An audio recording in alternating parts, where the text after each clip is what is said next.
A chuva caía fina lá fora, um véu cinzento sobre a cidade que Lúcia observava da janela da sua pequena sala de costura. Não era uma chuva violenta, mas uma insistência melancólica, lavando o asfalto e a alma com a mesma delicadeza fria. O cheiro de terra molhada subia, misturando-se ao aroma de café esquecido na xícara e ao pó de tecido que sempre flutuava no ar. Um lembrete constante de sua labuta silenciosa.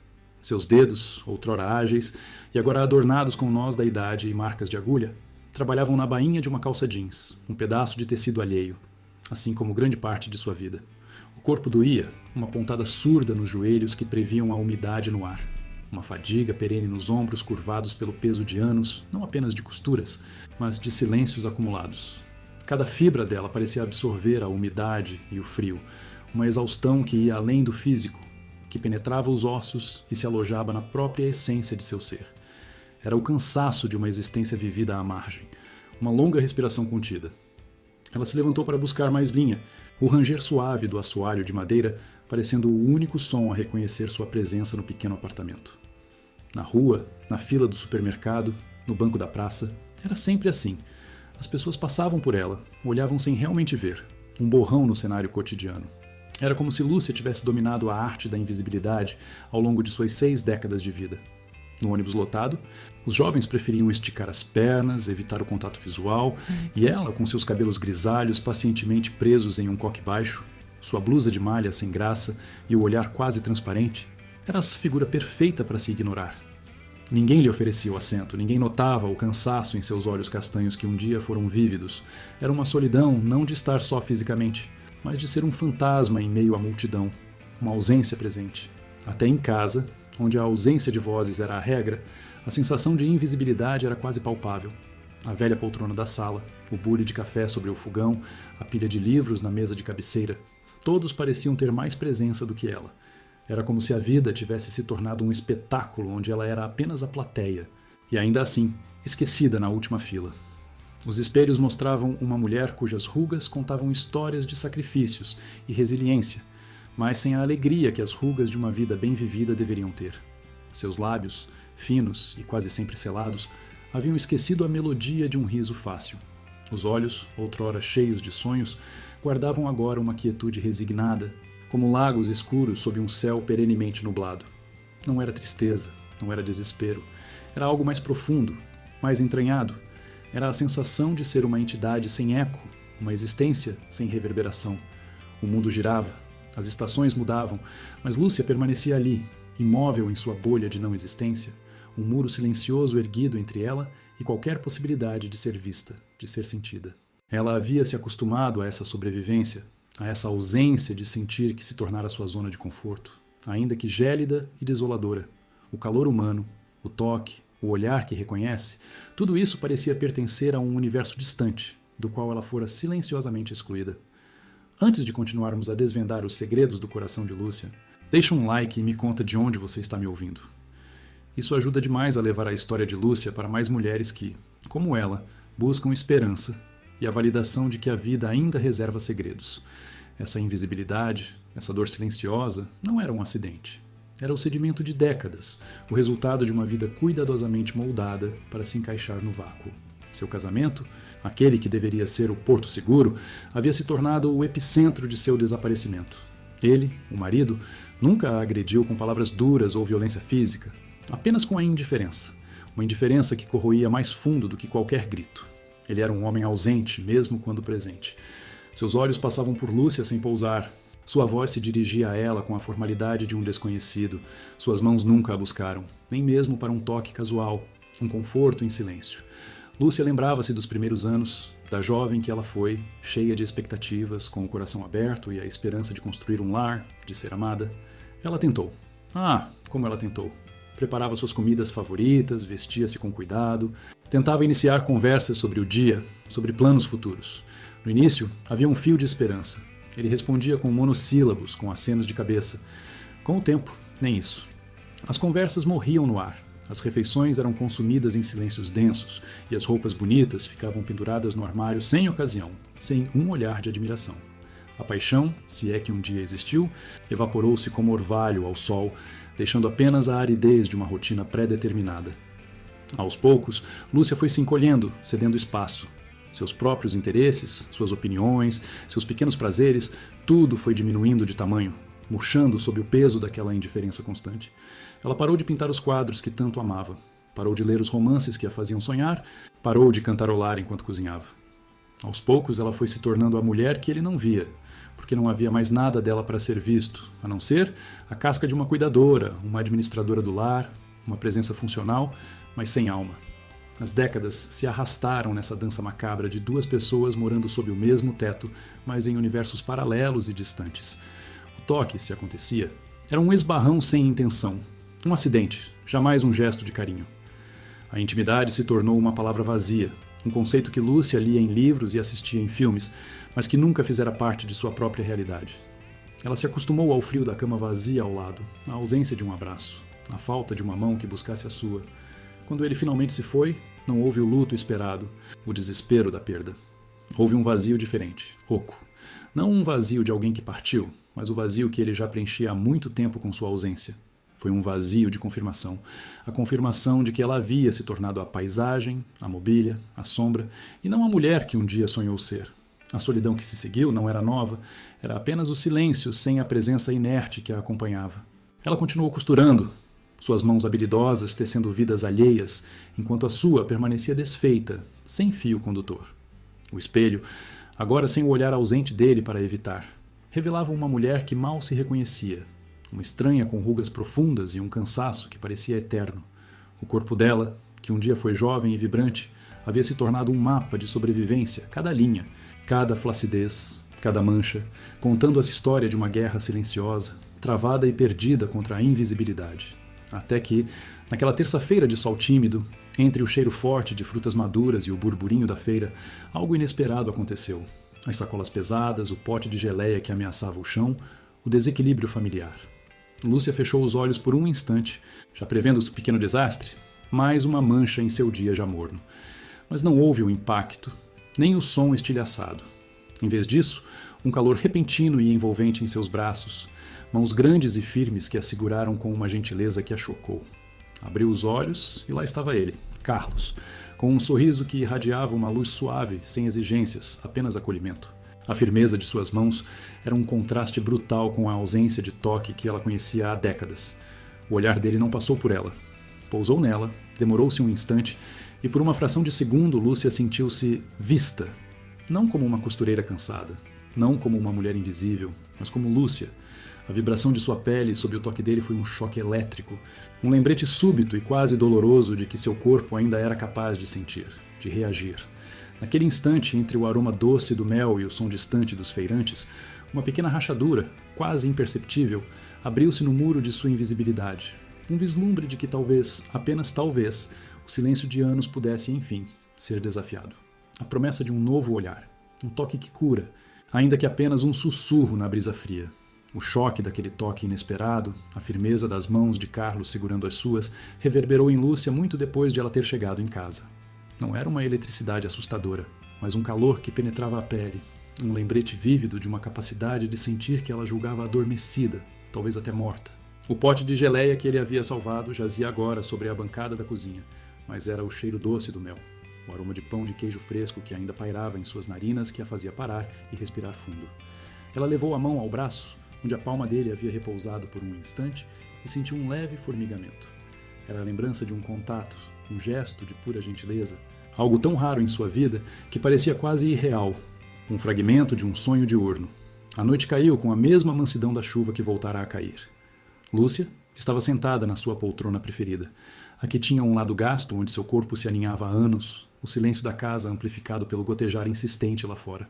Aquele dia, de alguma forma, havia perturbado a quietude que ela havia construído. A imagem do sorriso de Carlos, a franqueza em seus olhos azuis, a maneira como ele a olhou, não através dela, mas para ela, a incomodava. Era um incômodo suave, mas persistente, como uma melodia esquecida que insiste em voltar. Por décadas, ela havia se protegido, se encolhido dentro de si, tornando-se pequena e invisível para evitar a dor da indiferença. Agora, um homem, um completo estranho, tinha invadido essa bolha com um simples gesto de ajuda. E de alguma forma, isso a assustava mais do que a própria solidão. Medo de quê? De ser vista? de ser vista e depois, invariavelmente, ser esquecida de novo? A vulnerabilidade era um território perigoso, e Lúcia havia aprendido a viver sem ela. 2 dias depois, a rotina de Lúcia seguia seu fluxo habitual, a máquina de costura cantando sua canção monótona. A manhã era fria, o sol ainda lutando para perfurar as nuvens densas. Ela estava debruçada sobre uma saia, os óculos na ponta do nariz, quando a campainha tocou. Uma surpresa. Ninguém tocava sua campainha, exceto o carteiro uma vez por mês ou o entregador de gás. Hesitante, Lúcia se levantou, sentindo a pontada costumeira nos joelhos, e foi até a porta. Pela fresta, viu uma silhueta alta e o coração deu um sobressalto. Era Carlos. Ele estava ali, parado no pequeno patamar, com uma sacola de papel nas mãos e um sorriso que se abria como o sol da manhã. "Bom dia, Lúcia", disse ele, a voz um tom grave e suave. "E espero não estar incomodando. É que você deixou seu guarda-chuva na minha barraca no dia da feira. Choveu forte ontem, e imaginei que pudesse precisar." Lúcia sentiu um misto de vergonha e surpresa. O guarda-chuva era seu, um velho guarda-chuva azul marinho que ela usava há anos. E sim, ela o havia esquecido na correria. "Oh, Carlos", ela começou, as bochechas ligeiramente coradas. "Não precisava se incomodar. Eu ia pegar na próxima feira, na semana que vem." A frase saiu quase um sussurro, uma recusa automática, um reflexo condicionado de quem não quer dar trabalho, de quem não espera gestos de cuidado. Carlos apenas riu, um som genuíno e caloroso que pareceu aquecer o ar frio do corredor. Incomodar? Que bobagem, Lúcia.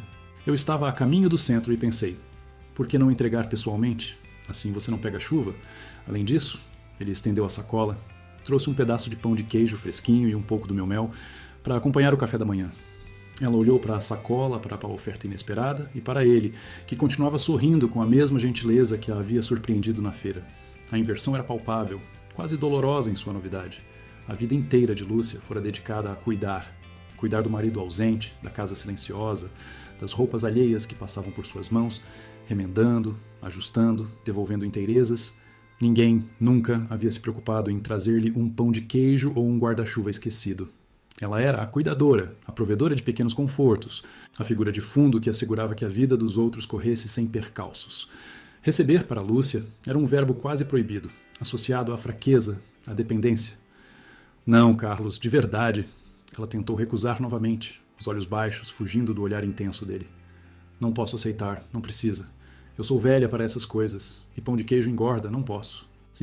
As palavras saíam com uma rapidez ansiosa, uma tentativa desesperada de erguer o muro novamente, de se recolher na segurança da invisibilidade. A menção à idade era quase um mantra, uma desculpa pronta para qualquer gentileza, qualquer atenção que a tirasse de sua zona de conforto de não ser notada. "Eu sou velha." A frase era um escudo, uma autoanulação, uma forma de dizer, não me vejam, não esperem nada de mim, não há nada aqui para vocês. Mas Carlos não se intimidou. Sua mão, ainda estendida com a sacola, não se moveu. "Velha, Lúcia, você está de brincadeira. A vida só começa depois dos 60. E esse pão de queijo é uma delícia. Não se preocupe com a balança por hoje, vamos?" O sorriso dele se aprofundou, e Lúcia percebeu que ele não a deixaria ir embora sem aceitar. Havia uma determinação suave em seus olhos, uma paciência que ela nunca havia encontrado em ninguém. Ela, hesitante, pegou a sacola. O pão de queijo estava ainda morno, o cheiro de queijo e fermento subindo até seu nariz, despertando uma fome que ela não sabia que tinha. O mel, em um pequeno pote de vidro, parecia brilhar. "Obrigada", ela conseguiu dizer, a voz um pouco embargada. A sensação de receber era estranha, quase avassaladora. "De nada", Carlos respondeu. "Agora, o guarda-chuva." Ele o entregou. "Lúcia, por que você sempre tenta se diminuir assim? Não precisa, não posso, sou velha, eu não vejo nada disso." Ele fez uma pausa e seus olhos azuis, antes gentis e sorridentes, agora estavam sérios, diretos, penetrantes. Eles se fixaram nos dela, e Lúcia sentiu um tremor percorrer sua espinha, não de medo, mas de uma sensação assustadora e bela. "Lúcia", ele disse, a voz baixa, quase um sussurro, mas carregada de uma firmeza inabalável. "Eu vejo você, eu vejo a mulher forte que você é. Eu vejo seus olhos, Lúcia. Eu vejo."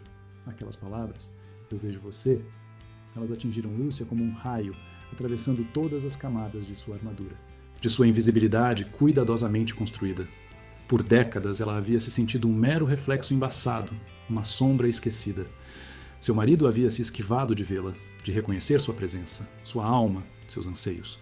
A sociedade Com sua pressa e sua busca incessante pela juventude, havia reforçado essa sensação de ser irrelevante, de não ter mais lugar, de ser apenas uma figura no fundo da tapeçaria da vida.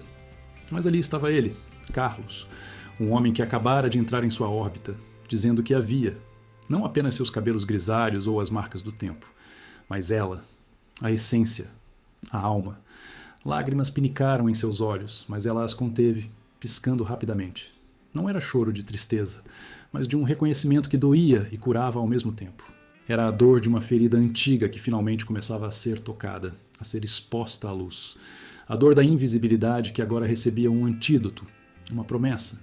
Era um fardo que ela nem sabia que carregava com tanto peso. A sobrevivência, aquele muro silencioso que ela havia erguido, parecia tremer em suas fundações. A voz embargada, Lúcia apenas assentiu, incapaz de proferir uma palavra. O cheiro do pão de queijo morno e do mel doce, agora misturado ao gosto salgado de uma emoção profunda e inominável que começava a borbulhar dentro dela. O corpo, que antes parecia uma fortaleza inexpugnável de silêncio, agora respondia com uma sensibilidade que a assustava, mas ao mesmo tempo a atraía para algo novo e desconhecido. Carlos, percebendo o impacto de suas palavras, suavizou o semblante. Ele não se aproveitou da vulnerabilidade dela, não a pressionou, apenas manteve o olhar firme e gentil. Eu vejo você, Lúcia, ele repetiu, quase como uma promessa. Sempre. E eu não me incomodo, pelo contrário, é um prazer.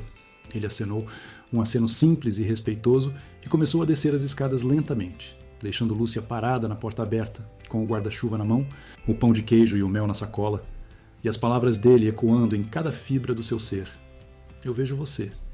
A frase flutuava no ar, mais potente do que qualquer grito, mais melódica do que qualquer canção, um bálsamo para uma alma que havia se acreditado cega por décadas. O dia frio e chuvoso lá fora parecia menos cinzento agora. Havia uma pequena fresta, um raio de sol, espreitando através das nuvens que Lúcia mantinha em sua vida, e esse raio tinha o nome e o sorriso de Carlos. A quietude de sua casa, que antes era de solidão resignada, agora parecia preenchida com a suave melodia da esperança. Uma esperança recém-nascida, frágil, mas insistente. Ela fechou a porta devagar, mas a porta para a possibilidade de ser vista, de ser cuidada, de ser de fato viva, havia se aberto um pouco mais. O cheiro do pão de queijo e do mel parecia invadir cada canto, prometendo doçura a uma vida que se acostumara à aridez. A sacola com o pão de queijo e o pote de mel ficou sobre a mesa da cozinha, intocada, por quase 1 hora. Lúcia não conseguia se concentrar na costura. As palavras de Carlos, eu vejo você, reverberavam em sua mente como um sino distante, despertando ecos há muito silenciados. Ela se sentou à mesa, o cheiro doce do mel e o aroma salgado do pão de queijo pairando no ar, uma presença tangível de algo novo. Era um presente, um gesto de carinho. E por mais que tentasse racionalizar, dizer a si mesma que era apenas um bom vizinho, um comerciante amigável, algo em seu peito batia com uma cadência diferente. Era a batida hesitante de um coração que começava a recordar. Os encontros se tornaram mais frequentes, embora ainda sob o pretexto da casualidade. Carlos aparecia com um pedaço de torta, um buquê de flores colhidas no seu próprio jardim, ou simplesmente para um bom dia que se estendia por minutos na porta. Lúcia, a princípio, relutava, recuava, mas a persistência gentil de Carlos era como uma maré que, pouco a pouco, corroía o muro que ela construíra em torno de si. Ele não a pressionava, não a forçava, apenas estava ali, uma presença constante e calorosa que lentamente ia desmistificando o medo de ser vista. Seu filho, Ricardo, de 40 anos, com a vida bem estabelecida e um olhar sempre prático demais para os sentimentos, percebeu a mudança. Não na aparência de Lúcia, que ele ainda não conseguia decifrar, mas na aura. Ela estava mais presente, menos resignada. Um dia, durante o almoço de domingo, Ricardo notou o brilho nos olhos da mãe quando ela mencionou, de passagem, que Carlos havia lhe trazido figos frescos. Mãe, quem é esse Carlos, afinal? Ele perguntou, a voz carregada de uma suspeita velada que Lúcia conhecia bem. Ricardo tinha sempre um senso de proteção que beirava o controle, especialmente desde a morte do pai. Ele achava que precisava cuidar da mãe, e esse cuidado muitas vezes se manifestava como vigilância. É o senhor da feira, filho, aquele do mel e pão de queijo, Lúcia respondeu, tentando manter a voz casual, mas sentindo o calor subir as bochechas. E ele está vindo aqui com que frequência? Trazendo coisas? Ricardo continuou, a sobrancelha maior arqueada. Mãe, cuidado. O senhor é viúvo, mora sozinho? As pessoas nessa idade, elas ficam fragilizadas. Ele não quer aproveitar de você, quer? Do seu dinheiro? As palavras de Ricardo caíram como pedras sobre o estômago de Lúcia. O julgamento. A desconfiança. Filho, que bobagem você está falando. Ela retrucou com uma força que surpreendeu até a si mesma. Ele é um homem gentil, só isso. Mãe, por favor, o pai mal se foi e você já está se envolvendo com outro? A essa altura da vida? Não seja ridícula. As pessoas vão falar. E pense bem, ele pode ter segundas intenções. Pessoas mais velhas são alvos fáceis. Ele pode querer te passar a perna, tirar proveito da sua pensão, da sua casa. Ricardo insistiu, sua voz ganhando um tom de repreensão, como se Lúcia fosse uma criança irresponsável. Ele não a via como uma mulher de 61 anos com o direito de buscar felicidade, mas como um vaso frágil, um patrimônio a ser protegido. Lúcia sentiu um nó na garganta. A dor daquelas palavras não era nova. Ela havia passado a vida inteira sendo julgada, criticada ou simplesmente ignorada. A ideia de que ela, uma mulher com a pele marcada pelo tempo, com a alma cansada, pudesse despertar algo além de pena ou desinteresse, era um absurdo na mente de seu filho. A acusação de ridículo, o conselho de cuidado, tudo ecoava a mesma mensagem. Não saia do seu lugar, mãe. Não ouse sentir. Não ouse viver além do que esperamos de você. Naquela mesma semana, Lúcia desabafou com sua velha amiga, Amélia, que a ouvia com a sabedoria tranquila de quem já havia navegado por muitas tormentas da vida. Amélia, com seus 68 anos e um espírito indomável, era um farol de lucidez para Lúcia. Elas se encontravam semanalmente para um chá, e Lúcia, pela primeira vez em muito tempo, falava mais sobre si do que sobre os netos ou as notícias da vizinhança. Ele disse que me via, Amélia. E meu filho. Ele acha que sou uma velha tola, que Carlos quer meu dinheiro. Lúcia confessou, a voz embargada, o olhar fixo na xícara de chá fumegante. Amélia sorriu, um sorriso cálido e compreensivo, suas próprias rugas ao redor dos olhos aprofundando-se. Lúcia, minha querida, seu filho está com medo. Medo de que você mude, de que não precise mais dele, de que ele perca o controle. Mas ele não está te vendo, Lúcia. Ele está te enxergando através de suas próprias preocupações e preconceitos. E quanto à velha tola... bobagem. Amélia pegou a mão de Lúcia, suas peles enrugadas se encontrando num gesto de puro afeto. Olha para mim, Lúcia. Olha para você. Nós passamos a vida cuidando, não passamos? Criando filhos, cuidando de maridos, da casa, da vida dos outros. E agora, quando finalmente temos a chance de pensar em nós mesmas, de sentir um pingo de alegria, de um carinho que nos foi negado por tanto tempo, vamos recuar por causa do que os outros vão pensar, por causa do que um filho, que não sabe nada da sua dor silenciosa, diz. Os olhos de Amélia brilharam com uma intensidade que despertou algo em Lúcia. Lúcia, minha amiga vai viver, menina. Você merece. Você merece cada risada, cada toque, cada flor, cada pão de queijo que esse homem te trouxer. Se ele te faz sentir viva, se ele te vê, quem somos nós para recusar? A vida é um sopro. A chance de amar e ser amada, de se sentir mulher, não tem prazo de validade. Que se dane o que os outros pensam. Que se dane o que seu filho diz. Essa vida é sua, Lúcia.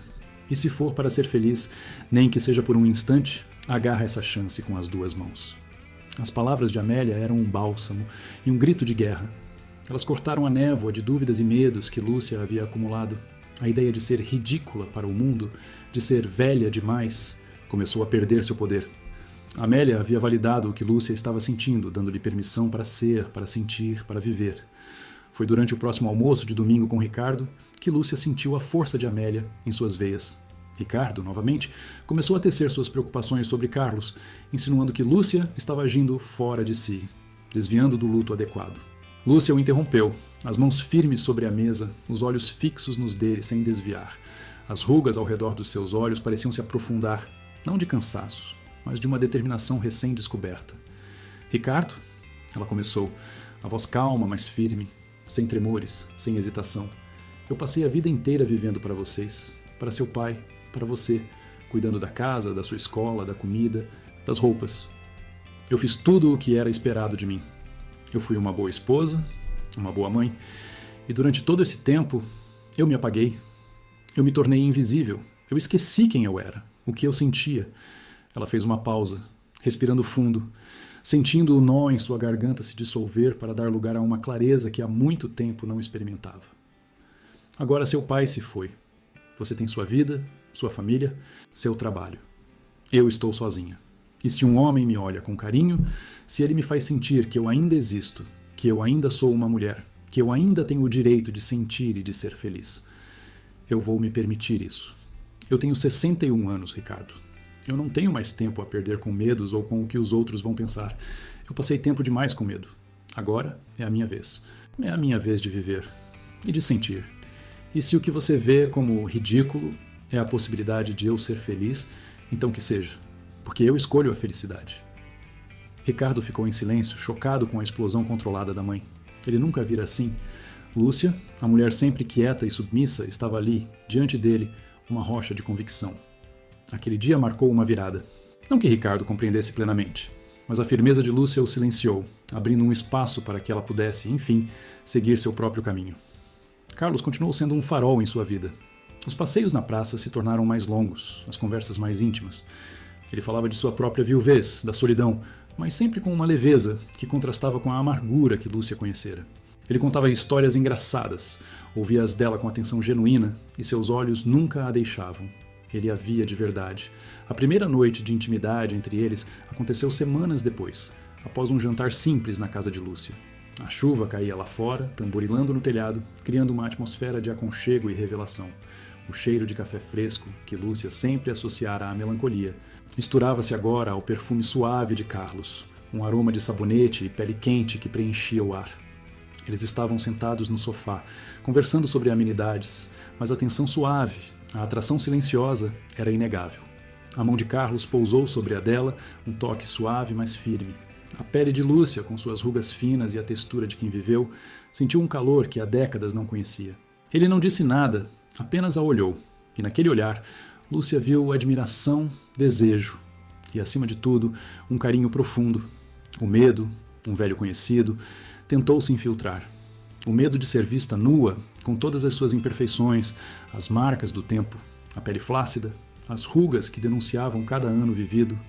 Ela tinha 61 anos. Seus seios não eram firmes, sua barriga não era lisa, suas coxas não eram torneadas. A imagem da juventude havia se esvaído há muito, muito tempo. Por décadas ela havia se escondido, literal e figurativamente. O corpo, para ela, era um recipiente, não um instrumento de prazer ou afeto. Mas o olhar de Carlos a envolvia em uma aceitação tão profunda que o medo começou a diminuir. Ele não estava buscando a imagem de uma mulher jovem. Ele estava buscando Lúcia. A Lúcia de 61 anos, com todas as suas histórias impressas na pele, com a alma que ansiava por ser tocada. Ele a beijou, um beijo demorado, gentil, que começou nos lábios e desceu para o pescoço, para a clavícula. Cada toque dele era uma descoberta. Não era um toque apressado, nem exigente, como ela havia imaginado que um dia seria, se é que um dia seria. Era um toque paciente, exploratório, que parecia perguntar, em vez de exigir.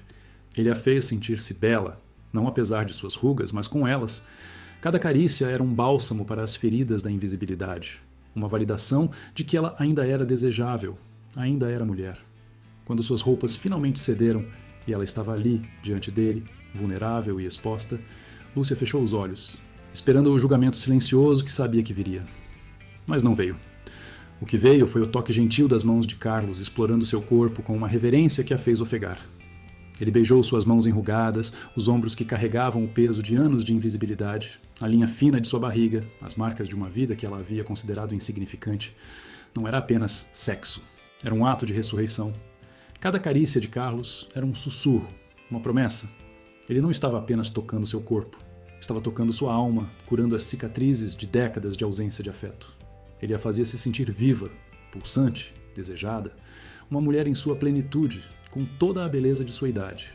Ele a adorava com um carinho que desnudava não apenas seu corpo, mas seu coração. E naquele alívio avassalador de ser finalmente vista e adorada, Lúcia sentiu um calor se espalhar por todo o seu ser, dissolvendo o muro de gelo que a protegia há tanto tempo. Era o início de uma nova jornada, um renascimento tardio e profundamente emocionante. A cada passo que ela dava para fora daquela penumbra familiar, a realidade parecia esticar seus dedos frios para puxá-la de volta. A decisão, antes um sussurro tímido em seu peito, agora reverberava como um tambor, alto demais para ser ignorado. Era uma melodia nova, dissonante para alguns, mas inegavelmente sua, e como um prelúdio amargo à sinfonia que buscava, as primeiras notas da desaprovação começaram a tocar.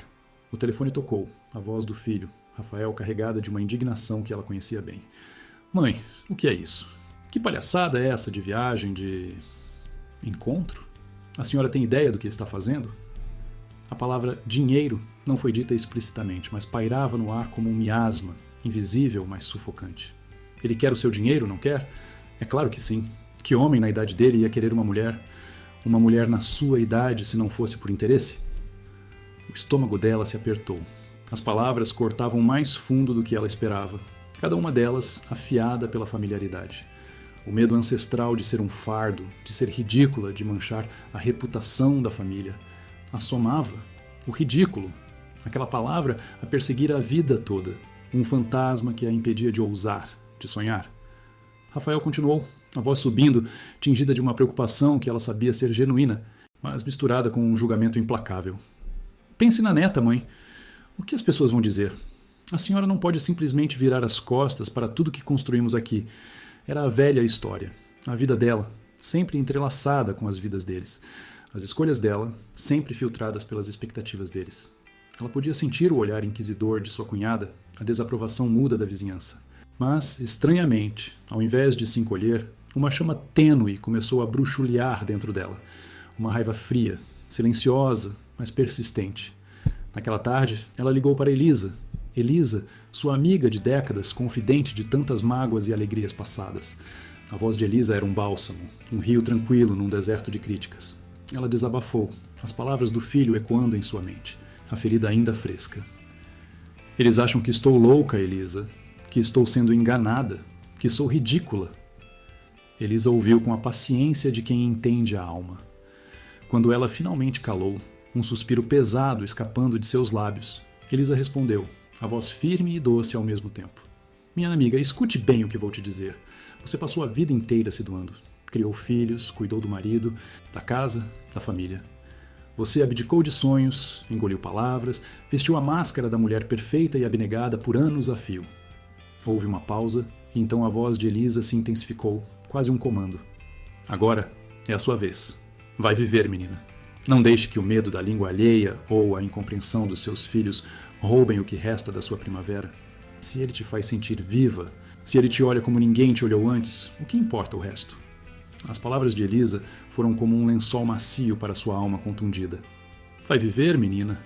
A frase ecoou, não como um julgamento, mas como uma permissão, um abraço caloroso. Era o empurrão que ela precisava. A chama que antes bruxuleava, agora ardia com um vigor renovado. Dias depois, a tensão explodiu novamente. Rafael e sua irmã, Ana, fizeram uma visita surpresa, sentando-se em sua sala com expressões graves como num tribunal. As acusações veladas se tornaram abertas. Mãe, o senhor que a senhora está vendo tem a idade do meu filho. Isso é um absurdo. A senhora está se expondo ao ridículo, a um golpe. Ana, sempre mais calculista, adicionou. Pense na herança, mãe. Não deixe que um estranho leve o que é nosso por direito. E foi ali, naquele momento, que algo se rompeu dentro dela. Não uma ruptura dolorosa, mas uma libertação. Ela olhou para os dois, os frutos de uma vida de sacrifício, as pessoas por quem ela havia moldado sua existência. E pela primeira vez em muito tempo, viu-os não como seus juízes, mas como crianças assustadas, tentando controlar o mundo ao seu redor. Ela se levantou, a voz surpreendentemente calma, mas com uma autoridade que nunca soubera possuir. Eu passei a vida vivendo para vocês. Eu renunciei a mim mesma para que vocês tivessem tudo. Eu engoli meus sonhos, minhas vontades, minhas próprias necessidades para que a família prosperasse, para que vocês não passassem por privações. Seus olhos, antes mareados pela melancolia, agora brilhavam com uma determinação fria. Agora é minha vez. Eles a encararam, mudos, chocados. Nunca a tinham visto assim. Ela continuou, a voz ganhando força a cada palavra. Eu tenho o direito de escolher minha própria felicidade, de buscar o que me faz bem, sem pedir permissão a ninguém. Não é sobre dinheiro, não é sobre status, é sobre viver.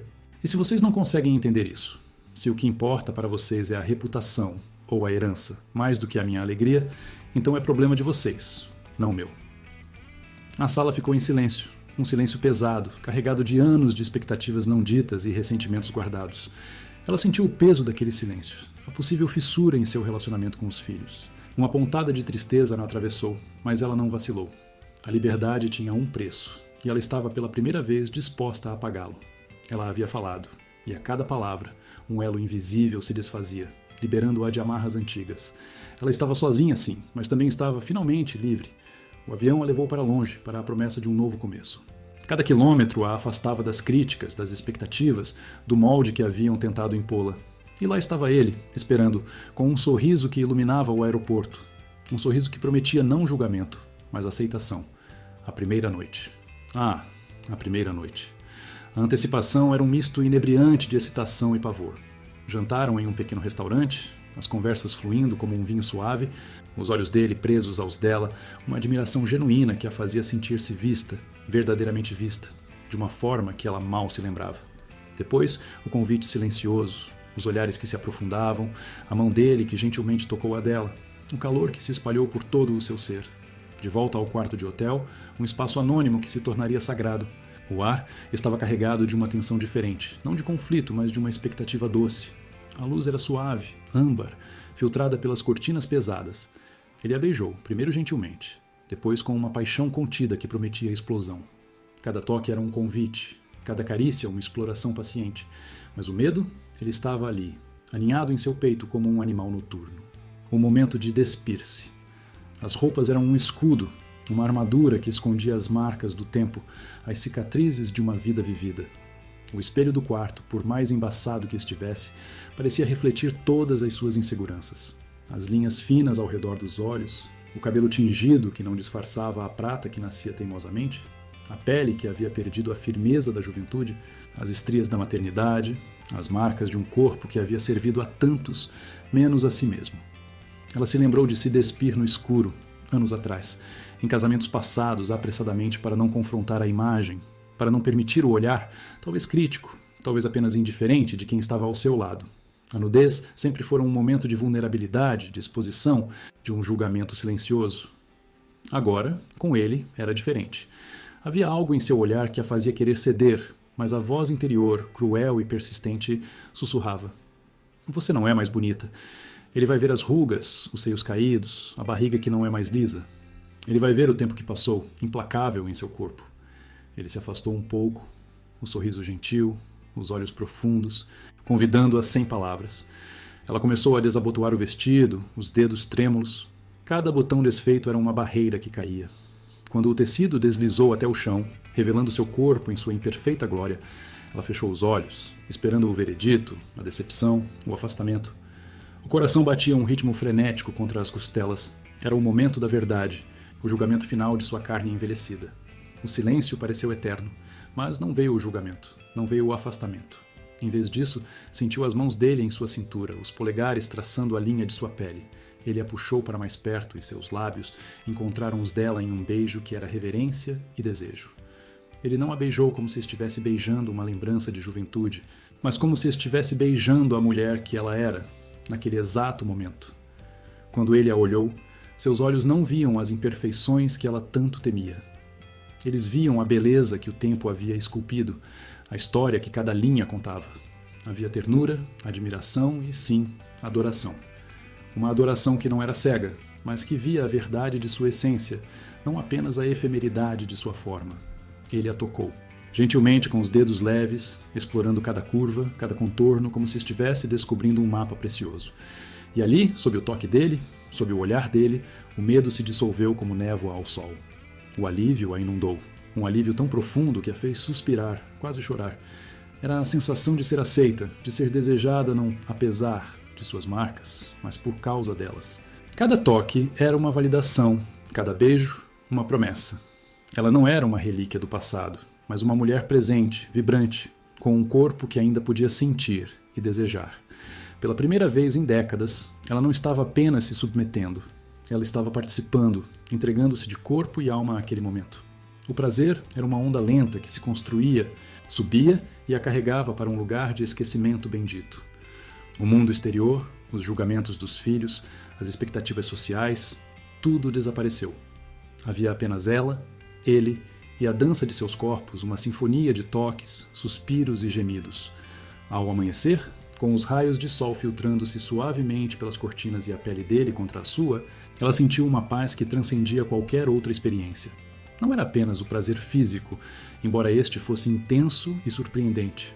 Era a sensação de renascimento, de ter sido vista, amada e adorada em sua totalidade, em sua verdade mais vulnerável. Ela olhou para o corpo dele, adormecido ao seu lado, e um sorriso suave brincou em seus lábios. A escolha tinha sido difícil, o caminho tortuoso, mas ali, na quietude da manhã, deitada ao lado dele, ela soube com uma certeza inabalável que havia escolhido o caminho certo. Havia escolhido a si mesma, a sua própria alegria, e em troca havia encontrado não apenas um amor, mas uma liberdade que nem sequer sabia que existia. A melancolia não desaparecera por completo. Era parte de quem ela era, a tinta com a qual sua história fora escrita. Mas agora, nela, havia a vibrante cor da esperança, um futuro que ela, pela primeira vez, sentia que poderia pintar como quisesse. A quietude do quarto no amanhecer, com os raios de sol filtrando-se suavemente pelas cortinas, parecia selar um pacto silencioso. Ele adormecido ao lado, o calor de sua pele, o ritmo suave de sua respiração. Tudo isso era uma melodia nova e profundamente reconfortante. Ela havia atravessado um limiar, não apenas físico, mas existencial. O alívio de ser adorada, de ser vista para além da superfície, para além do tempo, era uma sensação que transcendia o prazer e a levava a um lugar de profunda paz. Era a confirmação de que sua escolha, aquela que provocou tanta discórdia e autoquestionamento, havia sido a correta. Os dias que se seguiram foram um mergulho em uma realidade que ela jamais sonhara. Risadas frouxas em cafés charmosos, passeios de mãos dadas por ruas desconhecidas, longas conversas que se estendiam pela noite, desvendando camadas de histórias e sonhos. Com ele, ela não era apenas uma mulher madura. Era uma alma vibrante, cheia de curiosidade e um anseio recém-descoberto por aventura. Ele a via assim, e seu olhar servia como um espelho que, pela primeira vez, refletia a pessoa que ela sempre quis ser. A sombra do julgamento externo parecia distante, diluída pela bolha de intimidade e aceitação que haviam criado. No entanto, mesmo no paraíso recém-descoberto, a vida real insistia em se fazer presente. Os e-mails inicialmente eram neutros, breves. A vovó está perguntando quando a senhora volta. Mas logo, o tom mudou. A indiferença inicial se tornou um silêncio frio e calculista.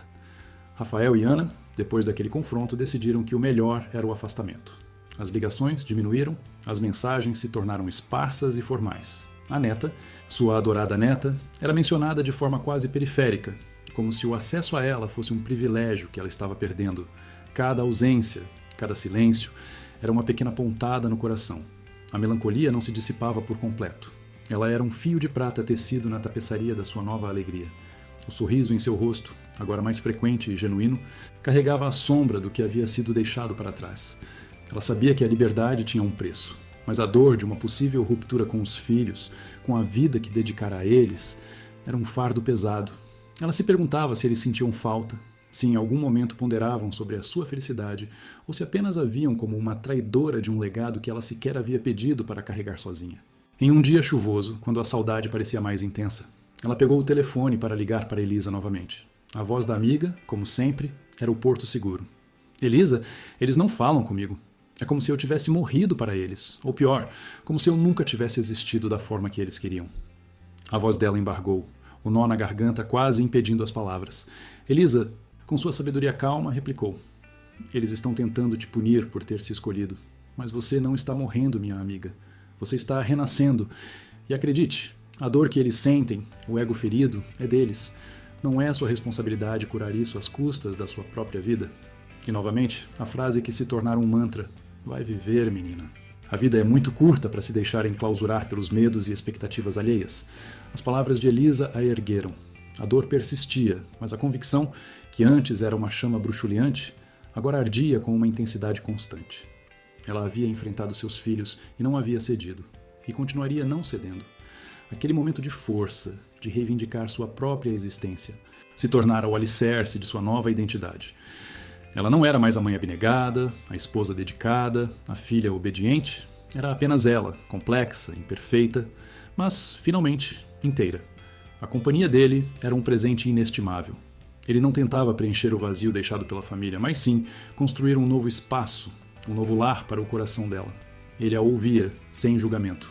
Enquanto ela desabafava sobre a tristeza da distância, sobre a amargura da incompreensão. Suas mãos fortes apertavam as dela. Sua presença era um bálsamo. Ele a lembrava, em cada olhar, em cada toque, que ela era digna de amor, de alegria, de uma vida plena. Ele a ajudava a ver que o amor de seus filhos, se condicional, Talvez não fosse o amor que ela merecia, ou pelo menos não o único amor que ela podia buscar. E assim, os meses se transformaram em um ano. Ela aprendeu a rir mais alto, a dançar sem música, a desfrutar de pequenos prazeres que antes passavam despercebidos. Aprendeu a não se encolher diante dos olhares curiosos ou das fofocas sussurradas que chegavam aos seus ouvidos através de parentes mais distantes. A imagem do ridículo, que por tanto tempo a assombrara, perdeu seu poder. Ela não estava sendo ridícula, estava sendo autêntica. E a autenticidade, ela descobriu, era uma armadura mais forte do que qualquer escudo de conformidade. A casa dela, antes um santuário de memórias e deveres, agora parecia leve, repleta de uma nova energia. Ela redecorou, introduziu cores vibrantes, abriu as janelas para que o sol e o ar fresco entrassem. A mesa de jantar, antes testemunha de refeições silenciosas e tensas, agora era palco de jantares para amigos antigos, onde a risada ecoava livremente. Sua vida não era mais um roteiro ditado por terceiros, era uma tela em branco, e ela, a artista. O relacionamento com os filhos, embora doloroso, não estava irremediavelmente perdido. Havia pequenos sinais, como uma mensagem de feliz aniversário seca, mas presente, de Rafael, ou uma fotografia da neta enviada por Ana, sem qualquer texto. Eram migalhas, sim, mas eram migalhas que ela guardava, acendendo uma esperança tênue de que, talvez um dia, eles pudessem entender, que pudessem ver a mãe não como uma propriedade, mas como um ser humano com seus próprios direitos à felicidade. Às vezes, à noite, quando ele dormia ao seu lado, ela olhava para o teto e permitia-se a uma introspecção silenciosa. Se ela pudesse voltar no tempo, faria tudo de novo? A resposta não era simples. A vida que ela vivera, cheia de sacrifícios, havia construído as pessoas que amava, mesmo que agora elas a julgassem. Havia uma melancolia em pensar nos anos perdidos, nas paixões abafadas, nos e se, mas não havia arrependimento. Havia apenas um profundo senso de gratidão por ter encontrado a coragem de finalmente se escolher. Ela havia emergido da escuridão do dever e da expectativa e agora nadava em águas abertas, algumas vezes turbulentas, mas sempre sob um céu que era dela. Sua vida não era um conto de fadas, era uma história de resiliência, de autodescoberta e de um amor que floresceu na idade em que muitos esperavam apenas o declínio. E, embora a melancolia de um passado que não podia ser mudado ainda a visitasse de tempos em tempos, a esperança de um futuro, agora moldado por suas próprias mãos, brilhava mais forte, um farol a guiar seu caminho. Ela estava viva, e isso, por si só, era a maior vitória. A vida dela havia se transformado em um jardim recém-cultivado, onde as sementes da felicidade, antes esquecidas, brotavam com uma vitalidade surpreendente. A cada dia que passava ao lado dele, a relação dele se aprofundava, transcendendo a paixão inicial para se enraizar em uma intimidade de compreensão e apoio mútuo. Não era apenas um amor romântico, mas uma parceria construída sobre o respeito genuíno pela individualidade um do outro. Eles riam, discutiam com gentileza sobre trivialidades, cozinhavam juntos desastrosamente e desfrutavam de longos silêncios confortáveis, onde a mera presença do outro era suficiente. Ele a via não como uma mulher em busca de uma segunda chance, mas como uma mulher que estava, finalmente, vivendo sua primeira chance plena. E esse olhar, constantemente, a validava, a fazia sentir-se digna de tudo de bom que a vida podia oferecer. A rotina diária, que antes era uma série de obrigações pesadas, começou a parecer um fardo insustentável. Seu emprego, um trabalho de escritório tedioso e sem alma que ela mantivera por anos por segurança e dever, tornara-se insuportável. As planilhas e os relatórios, as conversas vazias na máquina de café, o ambiente morno e conformista, tudo isso agora contrastava brutalmente com a efervescência de sua vida pessoal.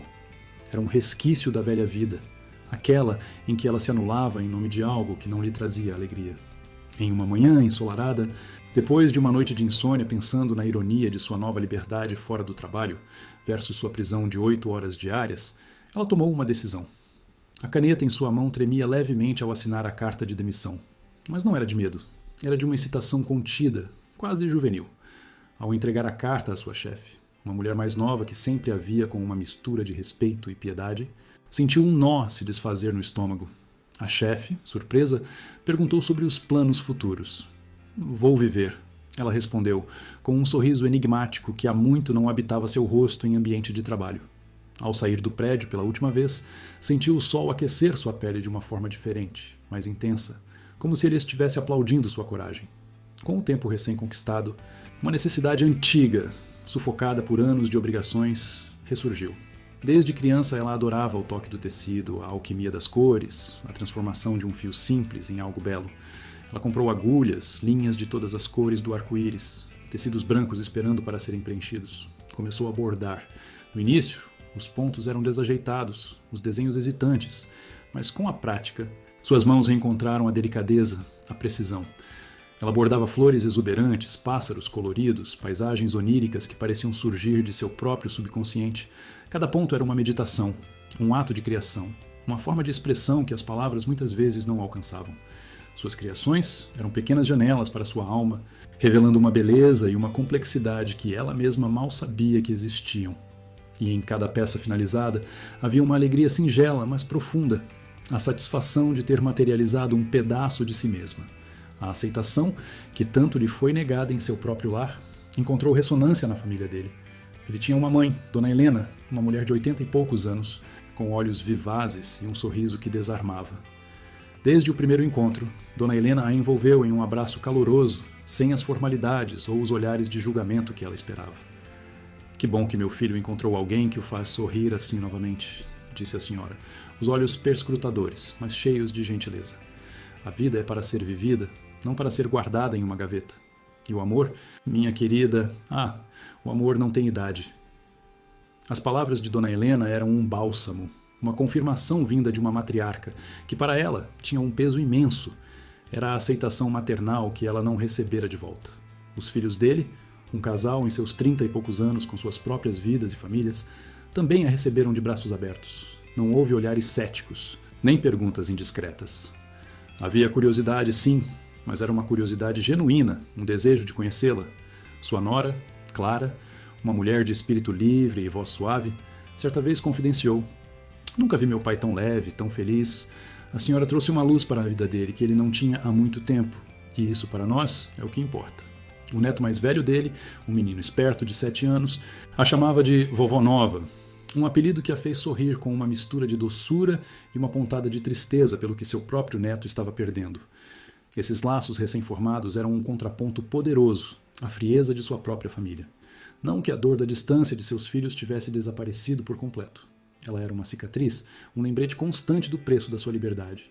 Mas a cada riso compartilhado com Dona Helena, a cada conversa sincera com Clara, a cada abraço despretensioso do neto dele, a cicatriz parecia menos dolorosa, menos profunda. Ela estava construindo uma nova família, uma família de escolha, onde o amor e a aceitação eram incondicionais. A melancolia, antes uma névoa densa que obscurecia seus dias, agora era apenas uma sombra tênue nas bordas da sua alegria. Ela compreendia que a vida era feita de nuances, que a felicidade não era a ausência de tristeza, mas a capacidade de encontrar luz mesmo nas sombras. E ela havia encontrado essa luz em si mesma, em seu novo amor, em sua arte, e na calorosa aceitação daqueles que a viam não como um dever, mas como um dom. A esperança não era mais uma promessa distante, mas uma realidade vivida, um bordado de cores vibrantes que ela criava ponto a ponto com suas próprias mãos. Sua transformação era completa, mas não final. Era um processo contínuo de florescimento, um testemunho silencioso de que nunca é tarde para se reinventar, para se permitir ser feliz. Ela olhava para o futuro com uma serenidade que nunca imaginou possível, sabendo que, embora houvesse incertezas, ela tinha finalmente se encontrado. O tempo, que antes parecia estagnado em um ciclo interminável de deveres e expectativas, agora fluía com uma graça surpreendente, tecendo novos fios de luz e cor na tapeçaria de sua vida. 4 anos haviam se desdobrado desde aquela corajosa ruptura, e o mundo que ela havia construído para si mesma era vibrante, cheio de ecos de risadas e o calor de abraços sinceros. A casa, antes um museu de silêncios e memórias, era agora um lar pulsante. Em uma tarde de domingo qualquer, a cena em sua sala de estar era um quadro de pura vida. O tapete persa, antes intocado, estava coberto por brinquedos espalhados. 2 dos netos dele, agora mais velhos e ainda mais cheios de energia, corriam e riam, suas vozes agudas preenchendo o espaço. A neta mais nova, uma menina de 3 anos com cachos loiros e olhos curiosos, estava sentada em seu colo, os dedinhos explorando o bordado que ela segurava. Dona Helena, a sogra sábia, estava na poltrona ao lado, um chá fumegante em suas mãos enrugadas, os olhos brilhantes de contentamento enquanto observava a cena familiar. Seu filho, o pai dos netos que preenchiam o ambiente, estava na cozinha com ela, preparando o almoço, o aroma de alho e temperos preenchendo a casa. Não era a sua casa de sangue, mas era, inegavelmente, o seu lar. As viagens, antes sonhos distantes, haviam se materializado em roteiros simples, mas profundos. Os fins de semana na casa de campo de amigos, onde o ar puro do interior lavava a alma e as noites estreladas contavam histórias antigas. As escapadas para a praia, onde o barulho das ondas servia como um mantra e a areia quente em seus pés era um lembrete tangível da liberdade que ela havia conquistado. Nesses momentos, a melancolia, antes uma visita constante, tornava-se apenas um eco distante, uma saudade gentil, mas sem o amargor do arrependimento. Ela sorria, um sorriso que alcançava seus olhos, e ele, ao seu lado, sempre percebia. Com seus próprios filhos, a relação havia evoluído, mas não de forma convencional. Rafael e Ana, embora ainda não totalmente reconciliados com suas escolhas, haviam, com o tempo, baixado a guarda. As ligações eram mais frequentes, as conversas mais longas, desprovidas das farpas e acusações do passado. O gelo havia cedido, não totalmente, mas o suficiente para permitir que um fio de afeto passasse. Ela sabia que eles talvez nunca dissessem as palavras que ela secretamente ansiava. Um pedido de desculpas, uma validação explícita de sua felicidade. Mas o simples fato de estarem presentes, de enviarem fotos dos seus próprios netos, os netos dela, de perguntarem sobre suas viagens e sobre os bordados, era um tipo de aceitação. Um amor imperfeito, talvez, mas ainda assim amor.